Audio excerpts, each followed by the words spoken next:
Hello, everybody. Welcome back to day 5. And I have once again our wonderful Ben Nadler with us. Let's just get this going so I can see everybody's comments as we're going live. Where is everybody? There you guys are. Okay. Hello. Let us know you're here. If you have any questions for Ben that you thought of since Monday about finance, let us know in the comments. I will be keeping an eye on them. But we have a lot to talk about today. So the purpose of this 5th challenge, the final challenge to actually help you bulletproof financially your business, is to help you put in place some kind of exit strategy, right? So eventually, as entrepreneurs, as business owners, we want to retire, right? Even myself, I'm actually not planning to retire particularly. I love what I do and I'd like to do it to the day I die if I can. But statistically speaking, as your body ages, you tend to slow down, sometimes get ill. And it's just important to have something in place in case you can't work anymore, or you start to get to the point where it's a little bit too much of a load for you and you want to dial back. So whether you're going to retire early and you're hoping to be done working by the time you're in your 20s, 30s, 40s, 50s, etc., or you're like me and you just want to have a really solid plan in place so that you can work in a relaxed way for the rest of your life, it's important to have that all mapped out, right?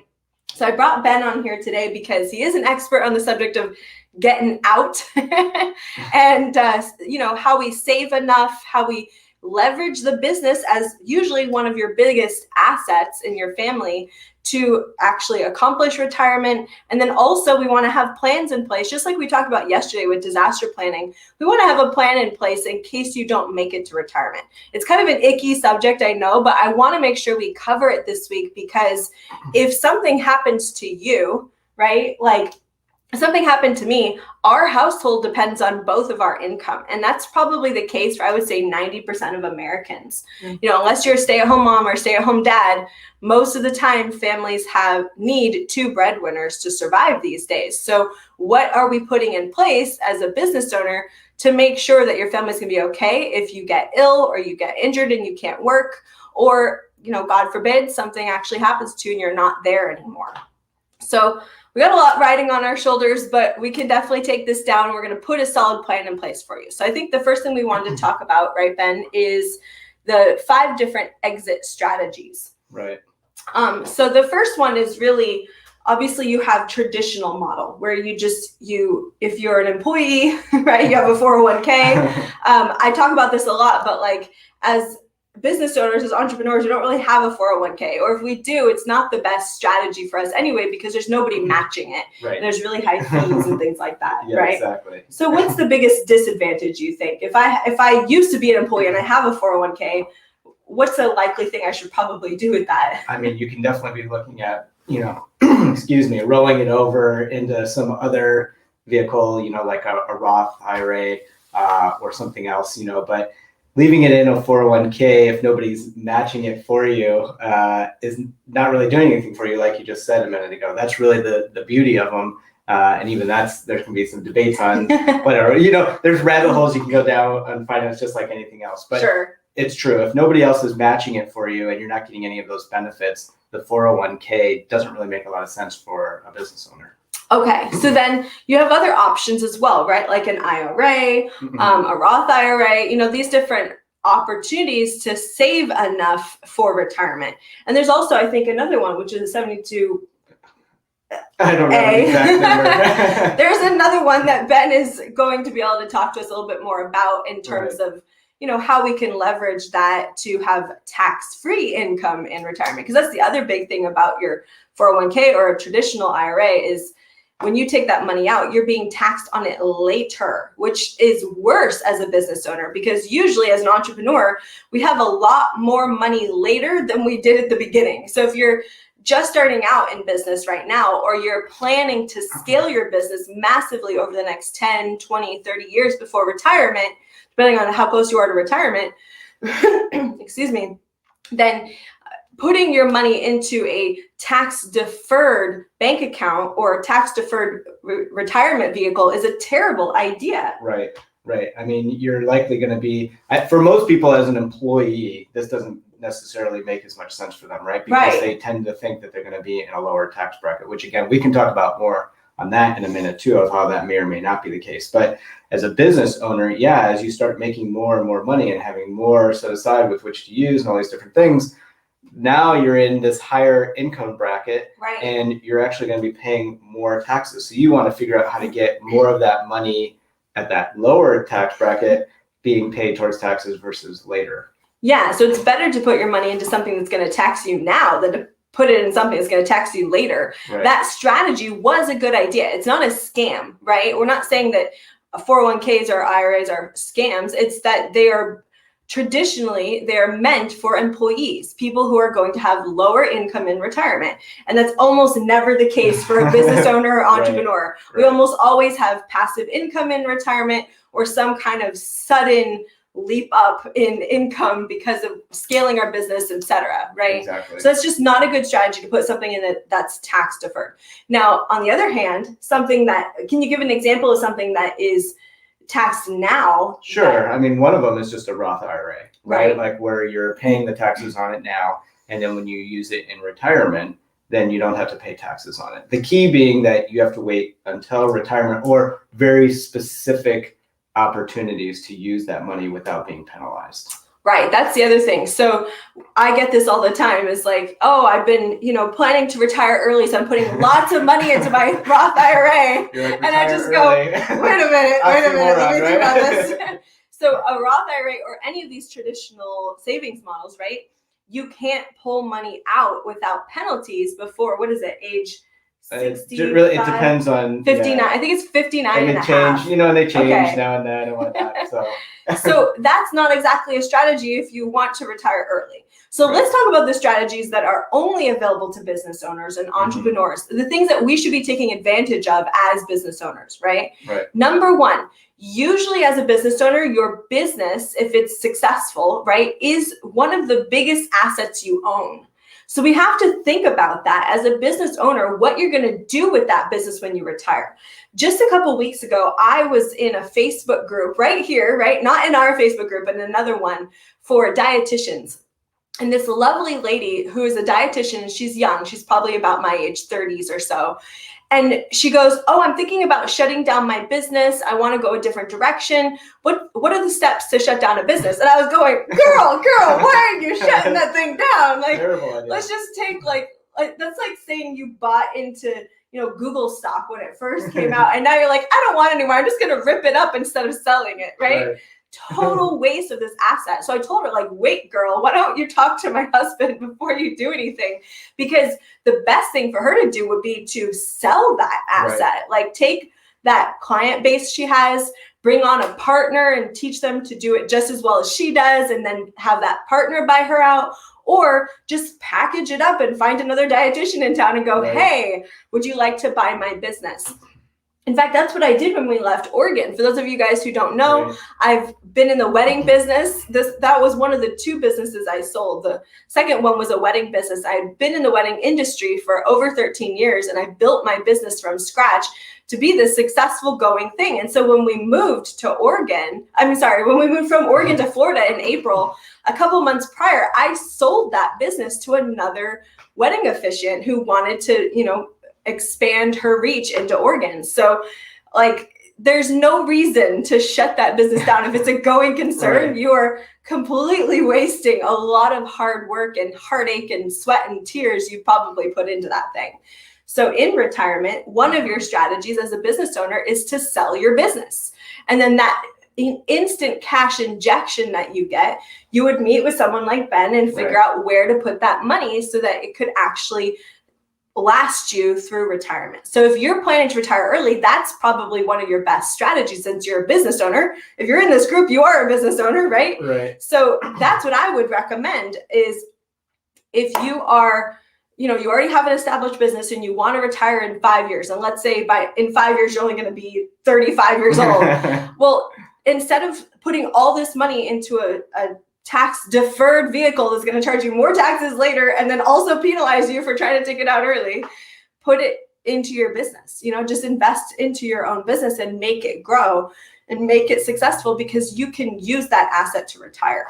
So that's one. is just selling the business. 2 is you can also obtain a buyout from a major corporation. So when I say sell the business, I mean go find another private buyer. Like if Ben wanted to sell his business, he could go find another financial advisor and say, hey, I have this huge email list and I've got all these assets and I have this online course I created and I have a whole program and it's successful. Here's some testimonials.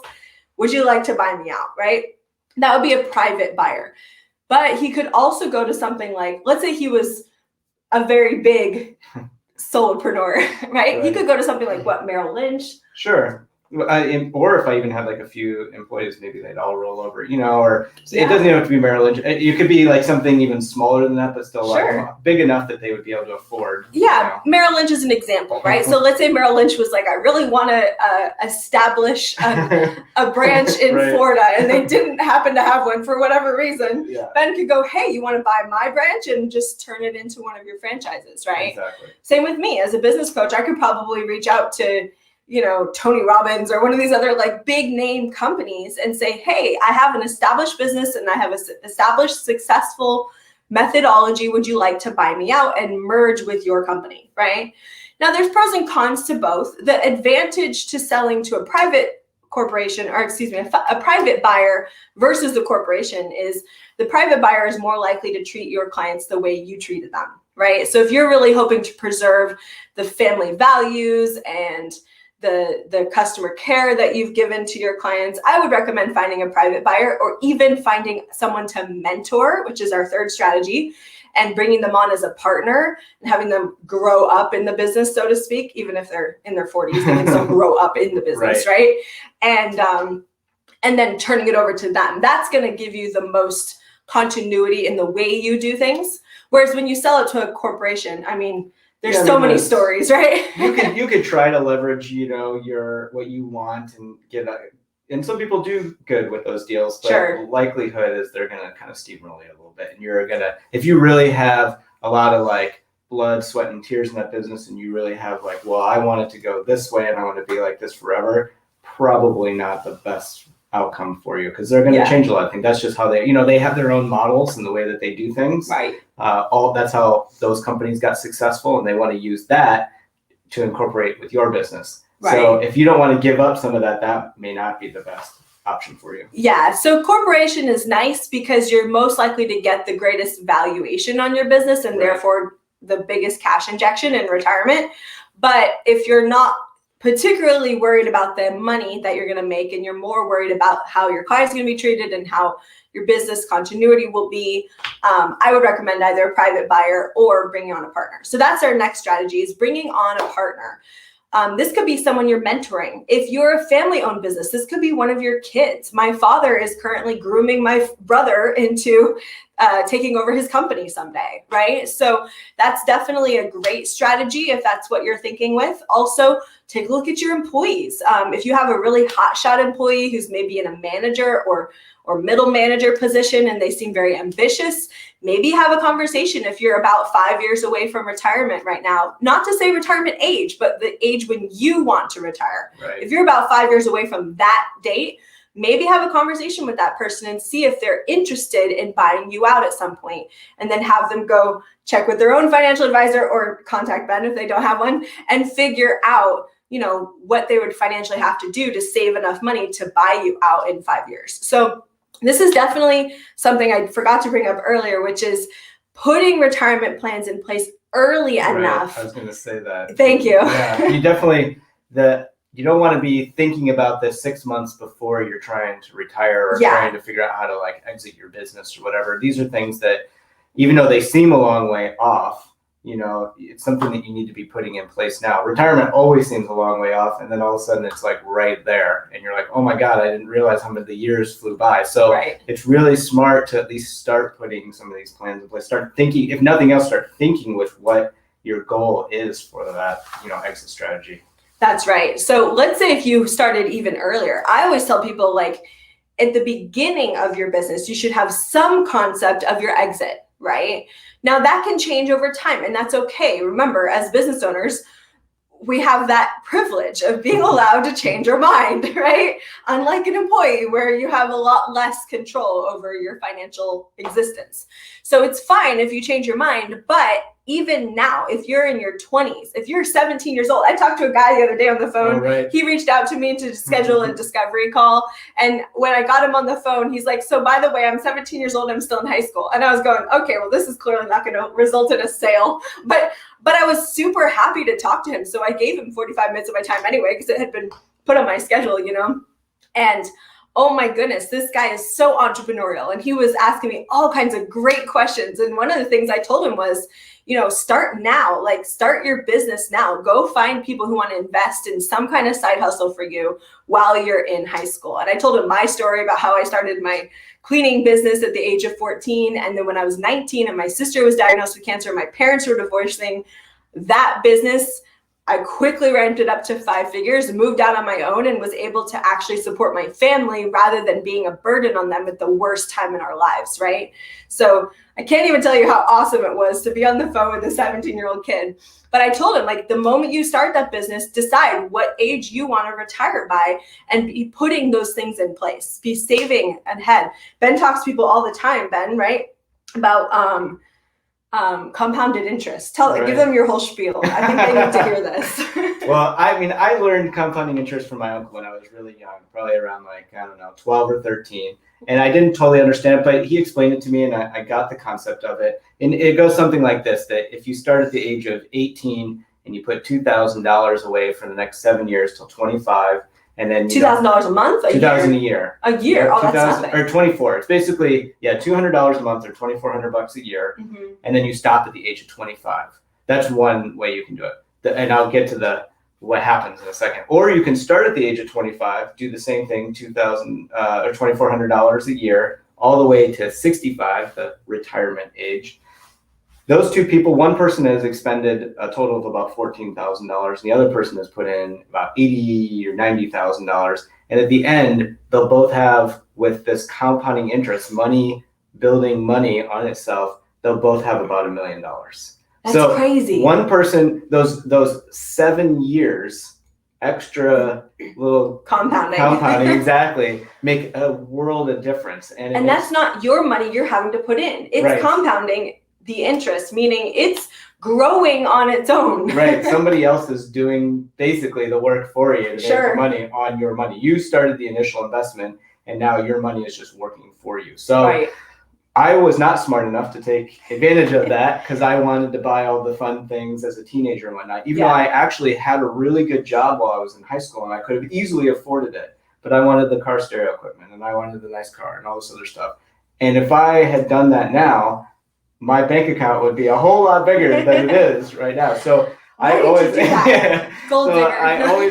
tell people when I'm talking to especially young people that have the opportunity to start having their money work for them like that this is a great opportunity to put minimal investment, right? You can obviously invest in other things too, but this is one easy way to start making your money make money for you. That's right.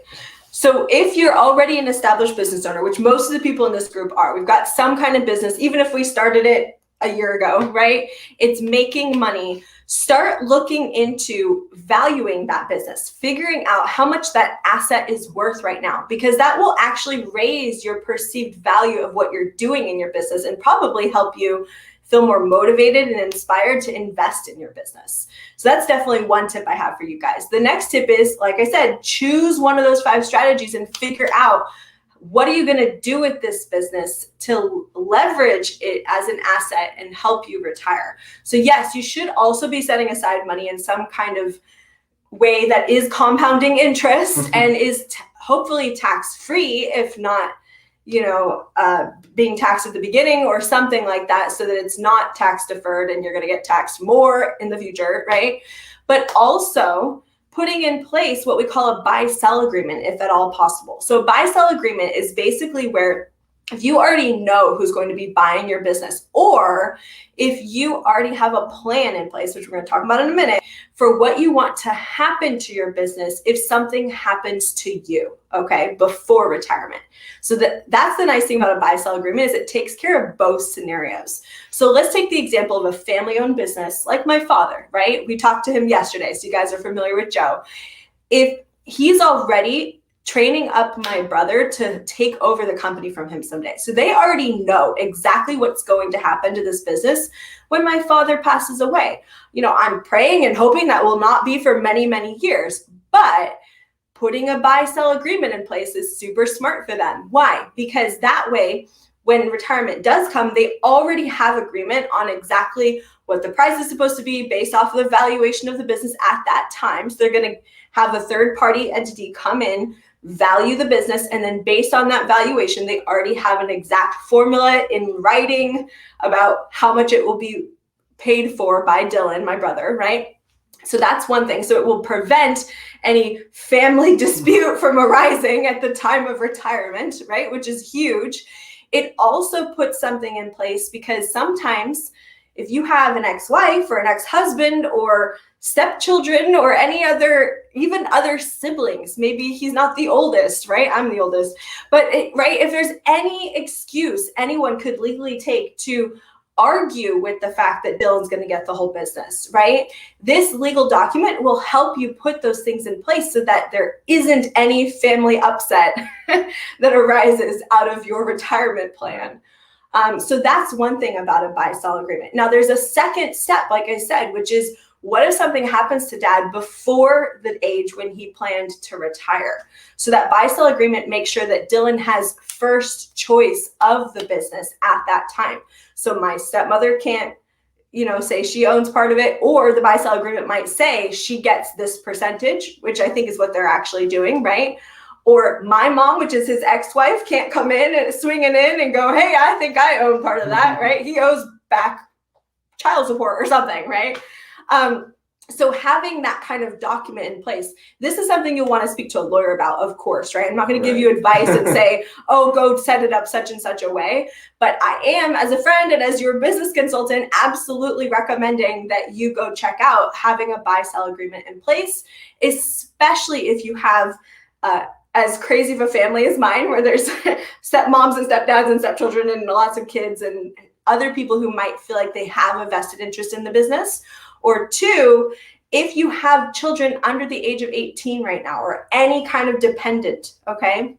Because if something happens to you, well, who's going to be paying for that child to be taken care of? And who's going to be running the business if you're not there? A lot of small business owners, we are the only one. We're like the brain, the head, and the heart, and we're like everything of our business. And so unless you happen to have someone in the wings who knows exactly how to run your business for you, even the first month or two after you pass or become injured or hospitalized could be enough. Just that month or two missing could be enough to completely crash your business. And then it's being valued at a much lower rate, and your child ends up getting a lot less money than they would have if something had already been in place, right? So just think about that, how powerful a buy-sell agreement truly is for making sure that what you want to have happen in retirement happens, and that the people you love and the employees who are counting on you are actually taken care of in the case the worst happens, right? Mm-hmm. Do you have anything you want to add to that? I think you pretty much summed it up. I mean, yeah, it's very important to just think about the future of your business and try to at least look ahead of what might be going on with my business. If something you not even necessarily pass away, but what if you just get injured to such an extent? Yeah, or you get COVID. Yeah, I mean, right? Like you get hospitalized and you're not there to help your business. I mean, Ben rock climbs all the time.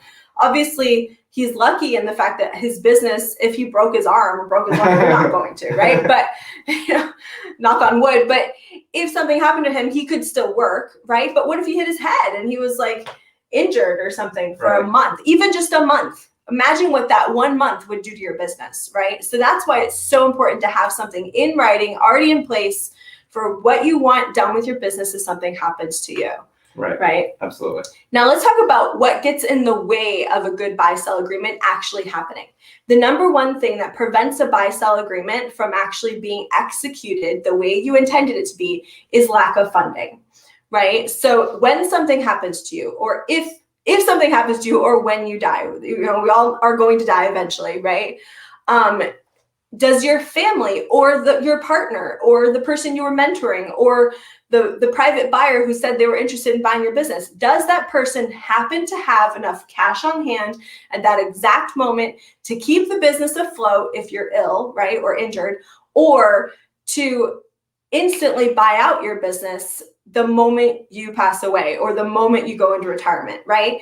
We can't guarantee that. But there is one way that you can guarantee it. And that's, I think, another thing that I wanted Ben to talk about, which is how life insurance fits in with a buy-sell agreement. So if you have, let's take again the example of my father and my brother. If they have a buy-sell agreement in place and then they each take out life insurance on each other, right, which is called, what's that called, Ben? Well, there's like key person insurance. Right. Usually for like the people that are Exactly. exactly what it says, like the key person or the key people of a company that if they were to disappear or something were to happen to them, that company would be at a significant disadvantage to being able to continue running.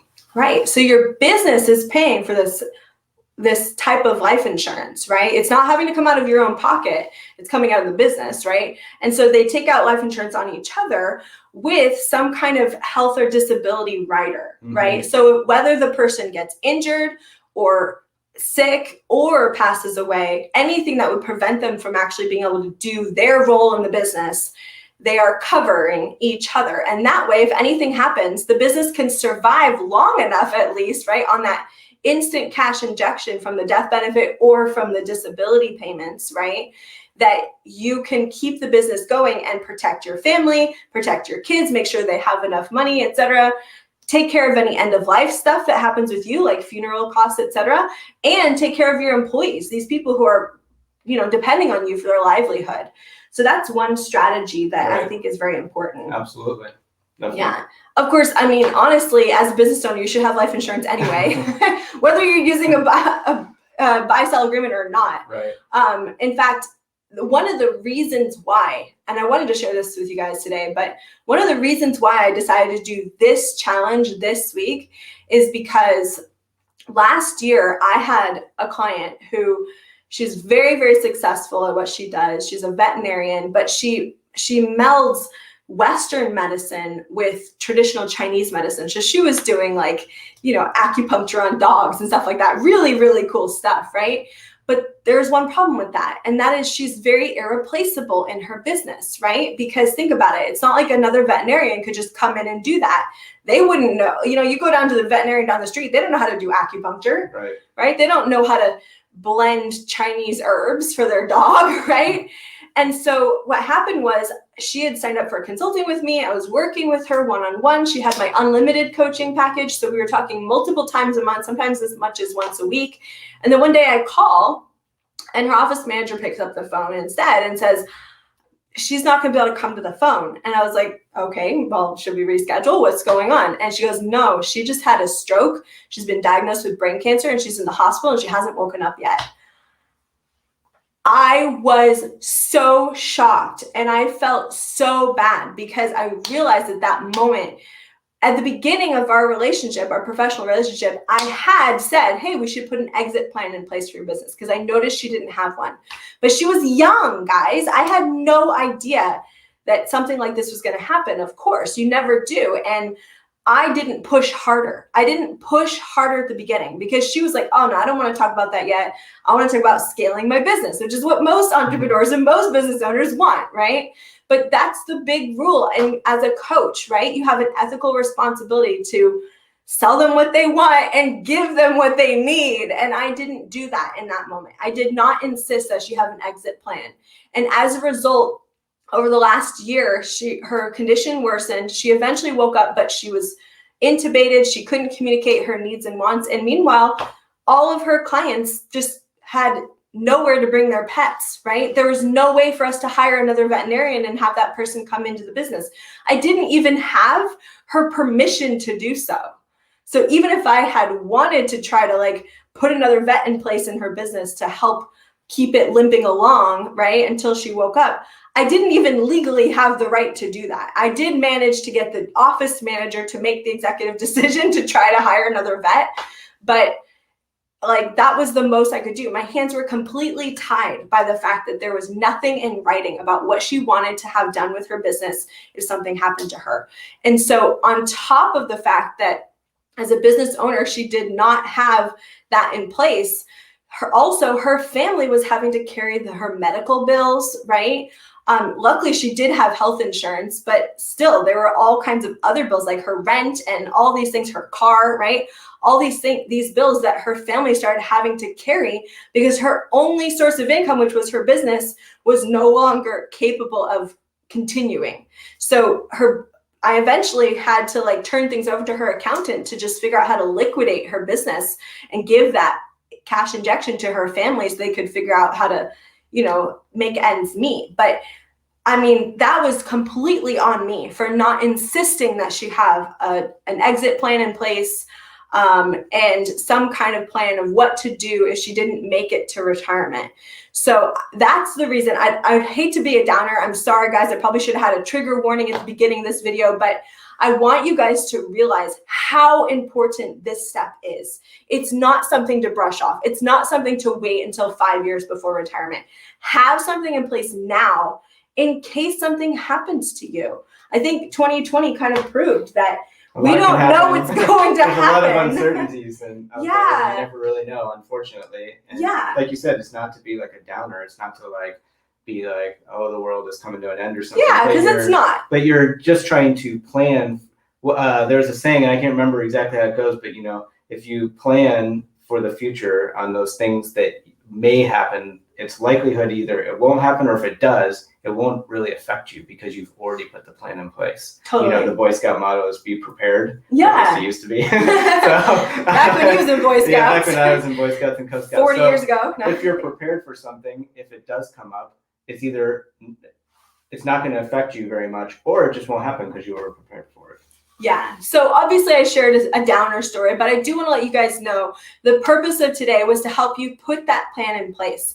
And as a matter of fact, for everybody who did their homework this week, which I think was actually only Annalise got everything done all week long. Good job. For Annalise Gibson, if you're listening to this on the replay, you just won a 1-hour session with Ben. He's giving this away for free, you guys, to help me because I felt so bad about what happened to that one client. I want to make sure all of you have this succession or exit plan in place for your business. So congratulations, Annalise Gibson. Well done at doing your homework every single day this week. You are getting a 1-hour call with Ben for free. I bet the rest of you are really wishing you had done your homework this week, but I understand life gets in the way. We're all super busy. So if you do want to schedule a call with Ben to just little 15-minute call to see if you guys would be a good fit to work together, then go ahead and comment below, or you can find him at thefinancialgrip.com, right? Yep. I know my husband's website, I promise. And we will reach out to you once we hear back from you, okay? So Annalise will be reaching out to you by email probably, since you're already a client, to actually set up a time for you to become his client for free. And I will talk to you guys next week on Wednesday for Sarah Says. I'll talk to you soon. Bye. Thank you, Ben, for coming. Yep.